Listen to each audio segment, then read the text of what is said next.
Hello friends, good morning. Good morning to all of you.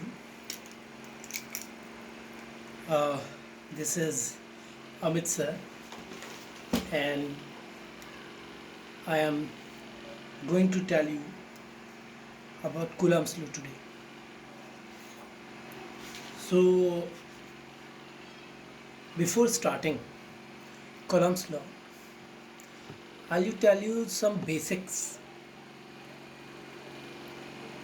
Firstly, starting from electrostatics. What is electrostatic? Friends, electrostatics is the branch of physics in which we deal with the static charges. Now, what do you mean by static? Static means stationary. Stationary charges. So, friends, we have two kinds of charges, as you know. They are positive charge and negative charge. But what are these positive and negative charges? Let me tell you that the positive charges from the ancient history, positive is referred for vitreous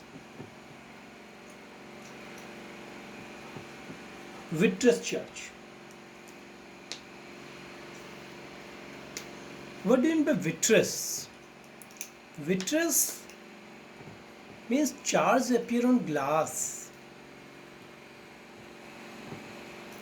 when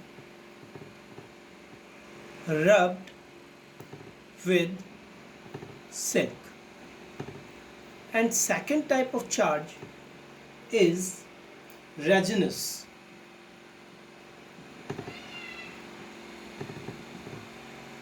This is charge on ebonite rod when rubbed with fur.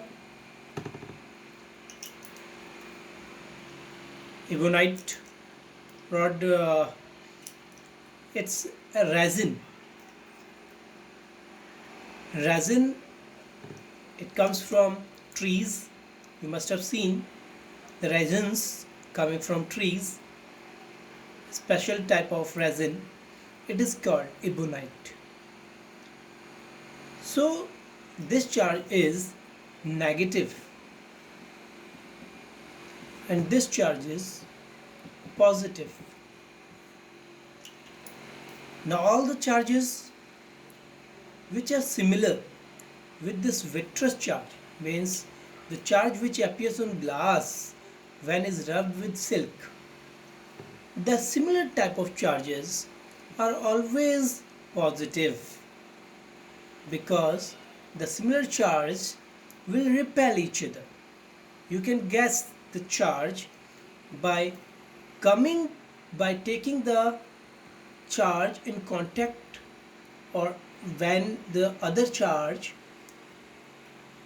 whose nature you do not know, if you take the charge just nearby to the glass which is rubbed with silk, and if this one, the charge which you do not know about this charge, but it is repelling with glass, that means it is also positive. And the charges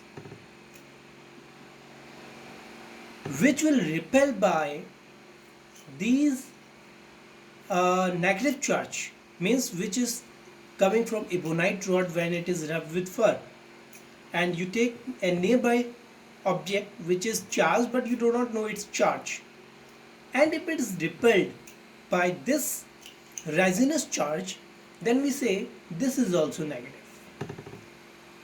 This is the way we can tell the nature of charge. And suppose uh, when a charge body in which you do not know the charge, it is taken to the glass which is rubbed with silk, and this is attracted toward the glass. That type, it means here is negative charge, right? And similarly here, if some charge is attracted by this one resonance, that means here it is positive. So these are the nature of charge, we can say. Okay. Oh, how the charge comes? How the charge comes? The main thing is how the charge comes. So charge comes by the excess or deficiency of electrons. Excess or deficiency of electrons from an object. Why? Because an object is always neutral, an atom is always neutral with positive nucleus in which positive protons are there and some neutrons are also there. Outside electrons are moving. Suppose we rub this object with something.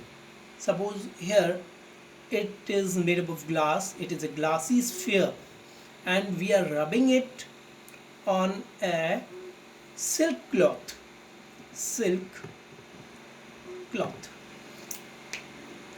So what will happen? The electrons which are outside, it will be transferred to the silk cloth. Now this one is deficient in electron, and in silk cloth excess of electrons are there. Now can you tell which one would be positive and which one would be negative? Yes, of course. This one, the glass, would be positive because of the deficiency of electron. The charge will be positive here. And because of the deficiency of electron, glass is positive. Similarly, because of excess of electron, silk cloth will get negative charge. So it is about how we get the charge. This is the way the charge appears. Now I have told you about how the charge comes. Now charging a body has two ways. One by conduction. Suppose this is an uncharged object. Uncharged. Suppose we have rubbed a glass rod with silk. So positive charge appears on glass rod.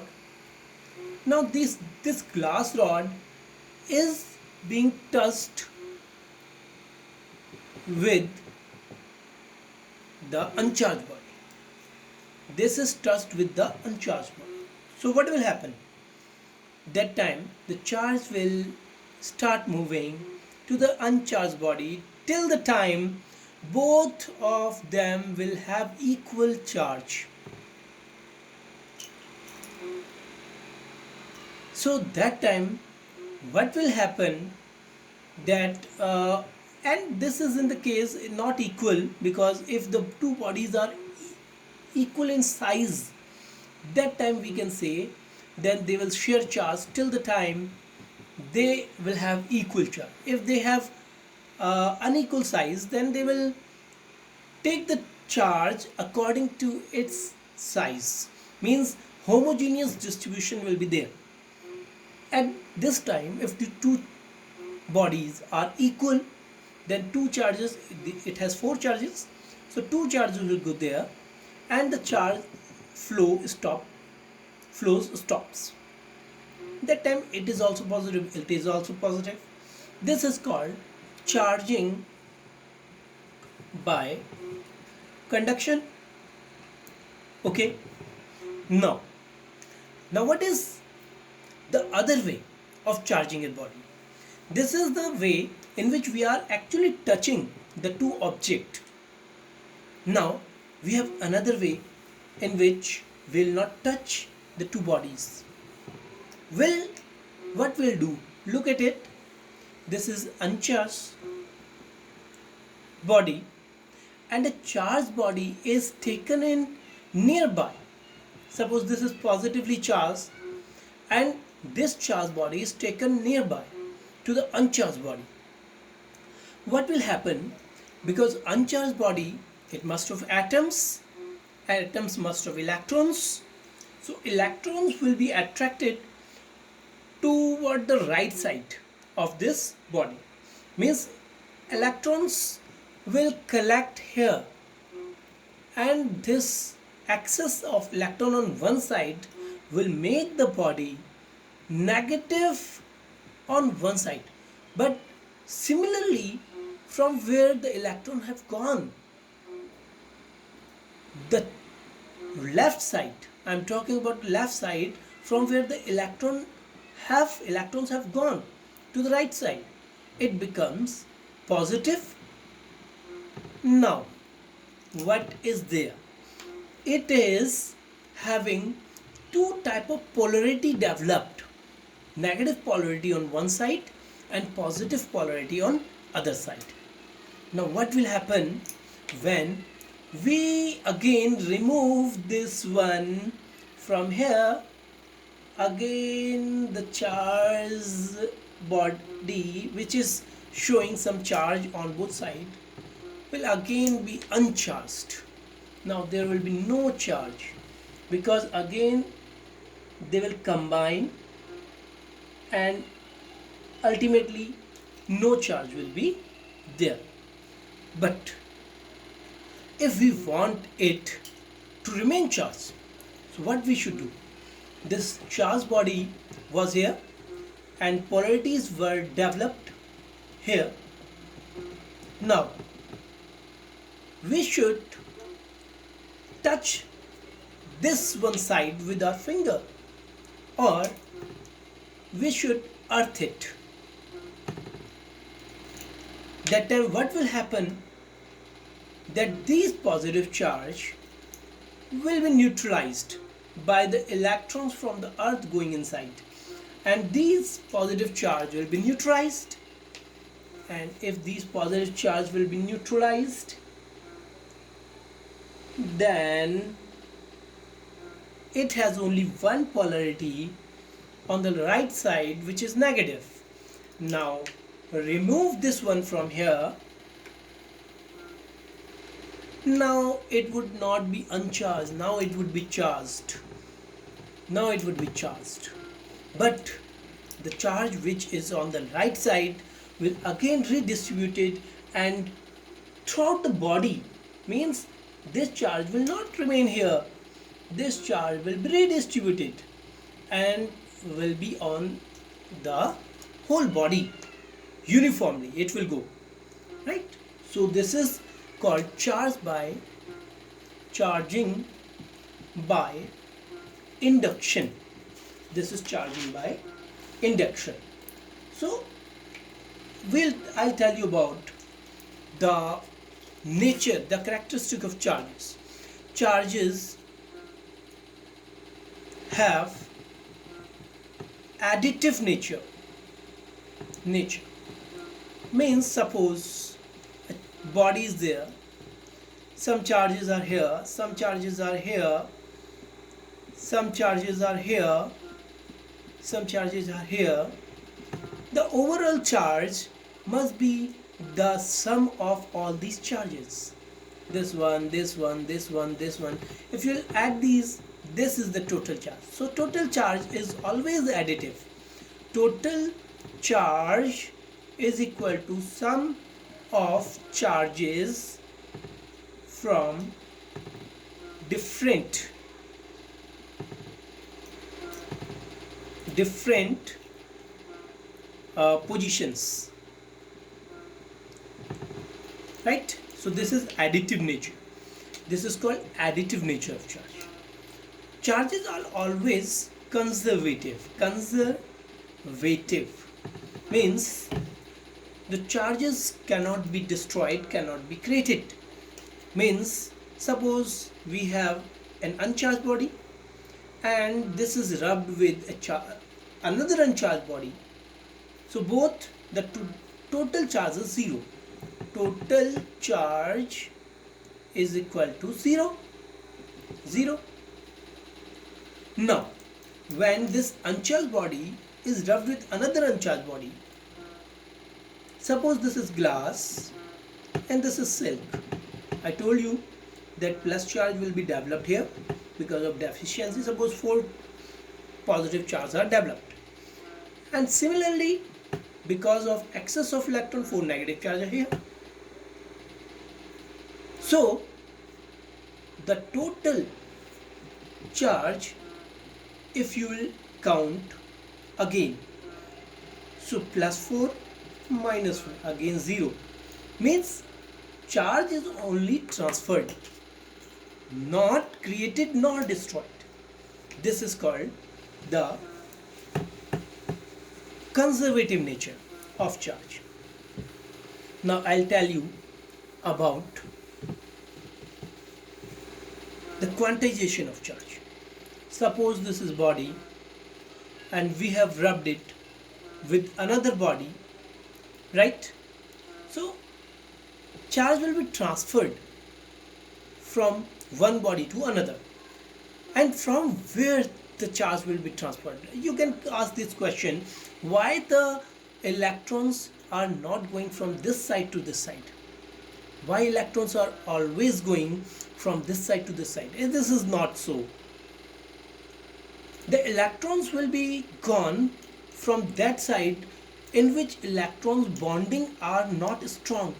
Electrons bonding are loose. From that time, that body, from that body, electrons will be transferred first. So here in glass has loose bonding with electrons. Silk has strong bonding with electrons. So always transferred from glass to silk. So now how many electrons will be transferred? This is always integral multiple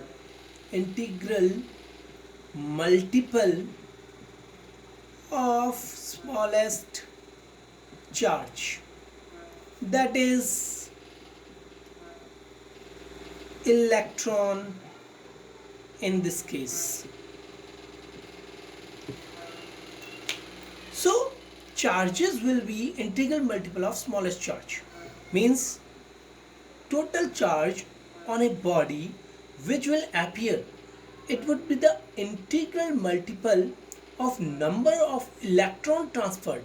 Suppose 4 electrons are transferred, then charge capital Q on the silk is equal to 4e, right? So this is called the quantization of charge, right? Now we'll talk about the main thing here, which is Coulombs law. Coulombs law is our topic for today. What is Coulombs law?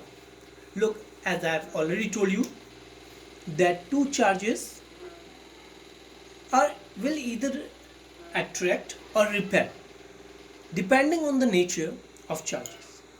Suppose these two charges are positive, we'll talk with positive, right? So it is having the distance, suppose r is the distance between the charges q1 and q2. The force exerted by charge q1 on q2 will be repulsive, as I have already told you, and will write it as force on charge 2 due to 1, and here it is also repulsive because Q2 will repel Q1, and this is force on charge 1 due to 2. So these forces are equal and opposite. This is the law. This is the law that the forces are equal and opposite. And Coulombs law tell you that the force is directly proportional to the product of the two charges. Force between the two charges is directly proportional to the product of the two charges. Also, the force is inversely proportional to the square of the distance. This is similar to the Newton's law of gravitation between masses, you can say.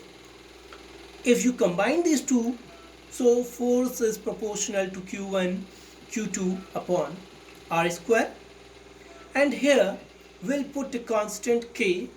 So force is equal to K Q1 Q2 upon R square, where K is called the constant electrostatic constant K, and its value is equal to 1 upon 4 pi epsilon naught for vacuum or free space, right? And K has the value 9 into 10 raised power 9, and its unit is Newton meter square per Coulomb square, right? So this is about the value of K. Now we want to know, suppose this one arrangement is taken inside some liquid, so will the force remain same or it would be disturbed? The answer is the force will not remain same. Force will be different. F12 mod is equal to F21. We'll tell you about the vector form also, but forces are equal and opposite. Force on 2 due to 1 is equal to force on 1 due to 2, right? And their magnitude are equal, but when it is taken inside some liquid, the force is affected, and F is equal to 1 by 4 pi epsilon. This is absolute permittivity. Absolute permittivity of free space was epsilon naught, but this is absolute permittivity of medium. So we'll write epsilon here. This is for medium. Earlier we had written for vacuum. Earlier it was F naught, 1 by 4 pi epsilon naught Q1 Q2 by R square. This was for free space. Now for medium, this is Q1 Q2 by R square, and we'll talk about relative permittivity. Relative permittivity. This is denoted by epsilon R or K. The relative permittivity is equal to permittivity of medium to the permittivity of free space. That imply epsilon is equal to epsilon naught into epsilon R. Now, how we will get this epsilon upon epsilon naught? Suppose we take F naught. This is 1 by 4 pi epsilon naught Q1 Q2 by r square. We'll divide it by Fm. This is 1 by 4 pi epsilon q1 q2 by r square. So these will cut, these will cut, these will cut, and it will come f naught upon fm into epsilon upon epsilon naught. That means the constant K is the force in vacuum to the force in medium. Means relative permittivity is the ratio of force in vacuum to the force in medium. Now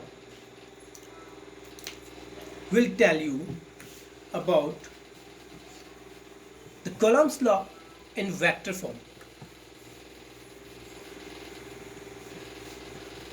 So what is Coulombs law in vector form? Vector form. Now see, these are the two charges q1 and q2. This is the distance r and